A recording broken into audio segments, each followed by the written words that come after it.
So as you guys know, I'm doing the top 10 players at each position. We done did the point guards, the shooting guards, the small forwards, and now it's time for the bigs. To kick things off, we got the top 10 power forwards in the NBA. Let's get things started and roll that intro.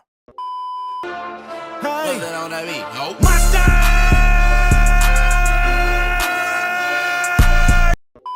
Coming in at number 10, we got Denver's Aaron Gordon. AG kind of had a tale of two cities when it came to his past year. In the regular season, it was riddled with some injuries, and I definitely think it affected his play, especially on the defensive side of the ball. But then when the playoffs hit, he went to a whole nother level, averaging 16 points, 8 rebounds, 3 assists, and shot 49% from the field, 38% from 3-on-4 attempts a game, and 86% at the free throw line. And it just felt like anything the Nuggets needed from him, he gave them. He gave them some solid passing, he gave them some effort on the glass, catching lobs, making his free throws, hitting threes. He was doing everything possible as that third banana to Jamal Murray and Nikola Jokic. And he had signature moment after signature moment. The big one obviously being the dunk in the first round against the Los Angeles Clippers, and then in the next round he hits that game winner in game 1 on the road in OKC. AG is kind of like a jack of all trades, but really not a master at anything. He's a decent scorer, but he's not creating his own shot consistently. He's more of an off-ball, catch lobs, attack closeouts kind of guy. And even though he's really solid defensively, he's not some elite game changer like some of the other guys on this list. Nonetheless though, he's still one of the better power forwards in the NBA, and after the postseason he just had, I think he's more than worthy of being on this list. Coming in next at number 9, I got Atlanta's own Jaylen Johnson. Now JJ I think was kind of a tough player to rank just off the fact that he only played 36 games last year, so I am kind of projecting what he can be versus what he's already been. But at the end of the day,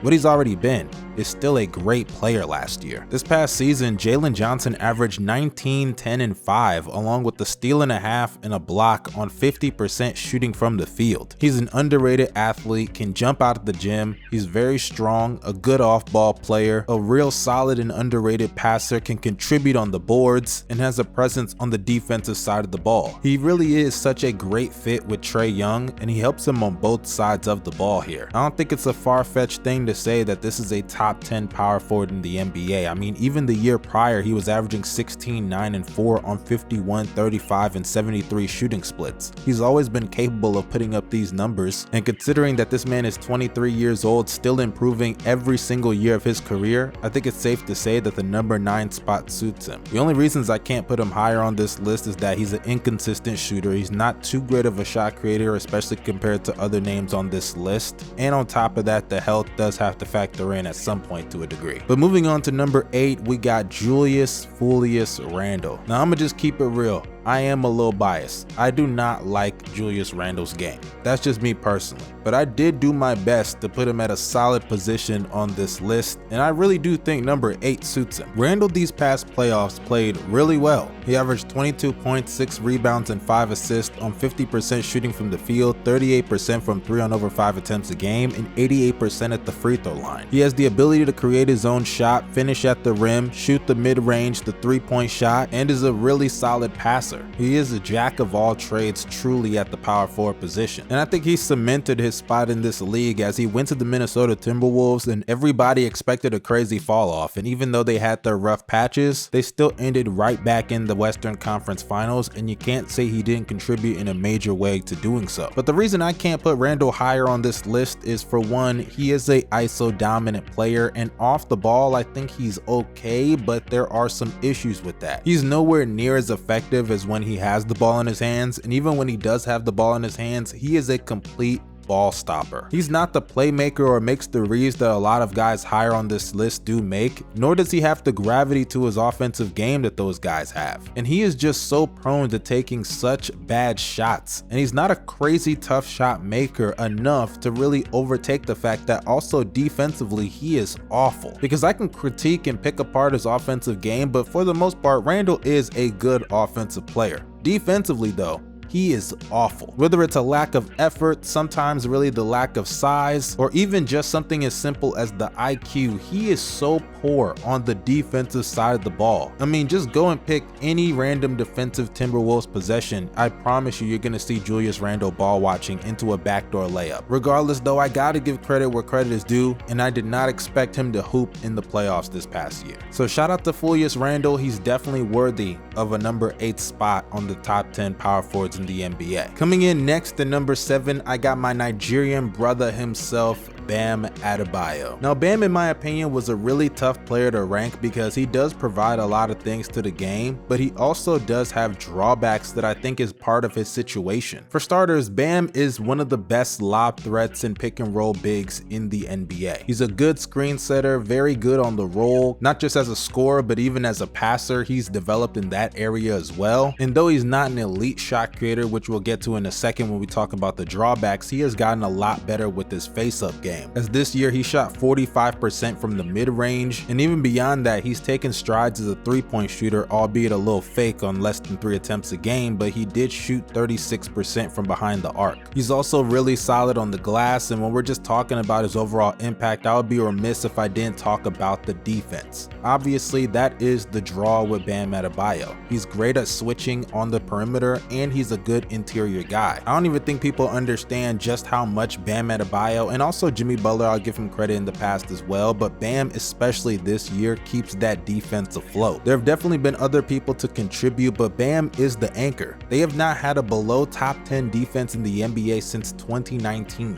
when Bam was not even a starter. As soon as he became a starter, they've been at bare minimum a top 10 defense in the NBA. And that's with playing heavy minutes to guys like Tyler Hero, Duncan Robinson, or even this year, Terry Rozier. Now obviously Bam is not perfect. I do think the shot creation limitations are obviously there, and on a team like Miami who could really use a James Harden or somebody that can really operate that pick and roll consistently even in a playoff situation, I really don't think Bam is in the optimal situation to be maximized at his fullest potential. And I won't lie, Bam did have a really rough stretch in the beginning of the season last year, but I do think him moving to power forward now that they got Khalil Ware will definitely be a benefit for him. As we saw down the stretch of the season, Bam was going crazy. I believe in a better situation where he does have that pick and roll ball handler, he can be a lot higher on this list, but right now with his current situation in Miami, I have to put him at number 7. Coming in next at number 6, that just edges out of the top 5, I have Paulo Beno. Now I won't spend too much time talking about Paulo just because I made a recent video about him. If you haven't seen it, go and check it out. But Paulo definitely has the ability to climb higher on this list. He can maybe even be top 3 at one point. We all know the positives with him. He's a solid ball handler, a great finisher at the rim, an improved jump shooter, especially from the mid-range. He shot 42% this past season. He's such a good athlete with versatility offensively, and considering that now he's a 25+ point per game scorer with the inept offensive talent around him, I definitely do think with the addition of Desmond Bane, we could see him rise to another level. Unfortunately though, there are obvious drawbacks in his game that I think prohibit me from putting him higher on this list. Number 1, defensively, he's not too good, and on top of that, he does have some issues with his shot selection. He can fall in love with that 3-point shot a little bit too much, because though he has improved as a 3-point shooter, and in the playoffs this past year he did knock them down, let's be real, he's a 32% 3-point shooter this past year on 6 attempts. Paulo should be getting to the rim a whole lot more than he actually does. I mean, think about it, he actually shot more mid-range jumpers than shots at the rim, and this is a guy that shot 66% in the restricted area. He's still really talented, and I can see him climbing up the ranks next season, but as of now, I think number 6 will do. Coming in to start off the top 5, we have Triple J himself, Jaren Jackson Jr. Triple J is one of the better players in the NBA. He was just an all-star for the 2nd time in his career this past season and put up career numbers of 22 points a game, nearly 6 rebounds on 48% from the field, 37 to 38% from 3 on 5 attempts, and 78% at the free throw line, along with the block and a half and a steal. Over the last handful of seasons, Jaren has improved as a scorer, and when you pair that with the fact that he's one of the best defenders in the league because he can switch and protect the rim better than almost anybody in the NBA, it's no surprise why he's in the top 5. But unfortunately, the drawbacks of Triple J's game, I ain't gonna lie, it's a hard ceiling because I don't think he's gonna get that much better than this. For starters, he does lack some core strength, which affects him on the boards. I hate the fact that this nigga is a shit rebounder. People really forget how valuable it is to have a big man that can go out there and give you 10 to 12 rebounds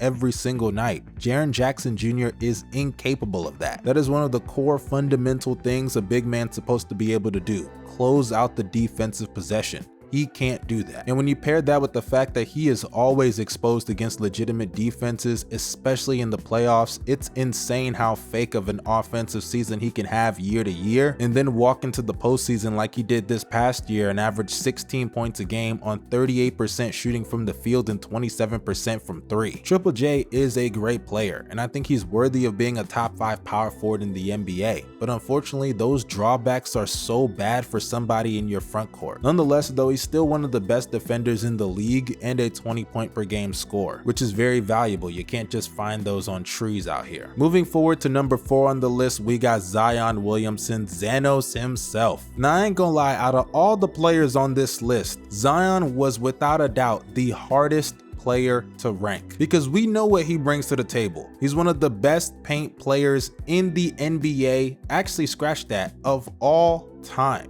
He is a beast inside. Pause. Zion this past year averaged 25 points a game, 7 rebounds and 5 assists on 57% shooting from the field. He is the definition of uber efficiency. And on top of that, he's also a solid passer as well. When he gets inside the paint, it don't matter if there's 3, 4, 5 bodies on him, he's gonna get you a bucket. He's got a combination of strength and craftiness that makes it almost impossible to stop him from getting his in the paint. Truly, Zion could have been number 2 on this list, but we all know the drawbacks with him. For one, the obvious, he can't stay on the court to save his life. He only played 30 games last year, and even though he played 70 games the year prior, the year before that he only played 29. And the year before that he missed the entire season because of an injury. In Zion's 6 years in the NBA, he's only played over 30 games 2 times in his career. Throw in the fact that defensively, Zion is also really bad. I mean, he's not the liability I think he used to be, but he's still not good whatsoever on that side of the ball. As I said earlier, I could have put him higher on this list and I was really contemplating it, but at the end of the day, the best ability is availability, and Zion just don't got that. But what he do got is still the ability to be one of the best players in the NBA on any given night, which I think is worthy of being the 4th best power forward in the NBA on this list. Now we enter the top 3, and to kick things off, I got Pascal Siakam. We all know what Siakam is capable of, especially what he showed in the playoffs this past year, being the leading scorer and at times the best player on a team that made the NBA Finals, averaging 21 points a game, 6 rebounds and 3 assists along with the steal and a half, on 51% shooting from the field, 43% from 3 and 71% at the free throw line. Siakam is a very crafty scorer, can get to his spots, shoot the mid-range, spot up from 3,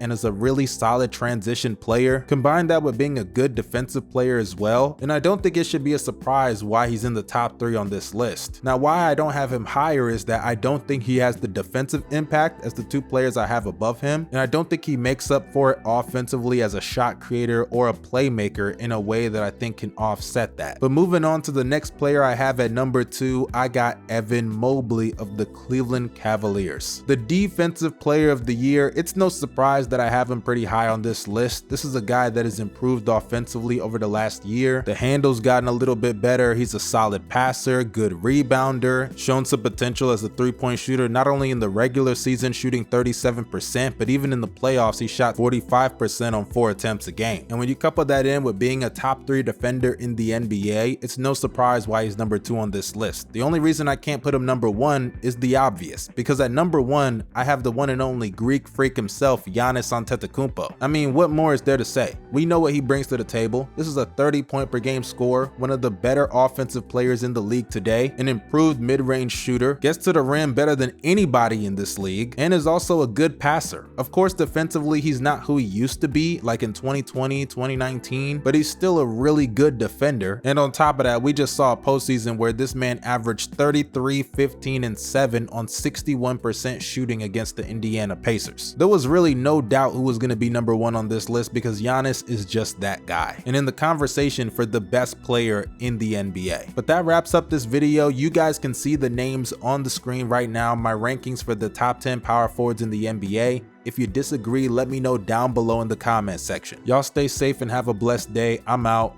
Peace.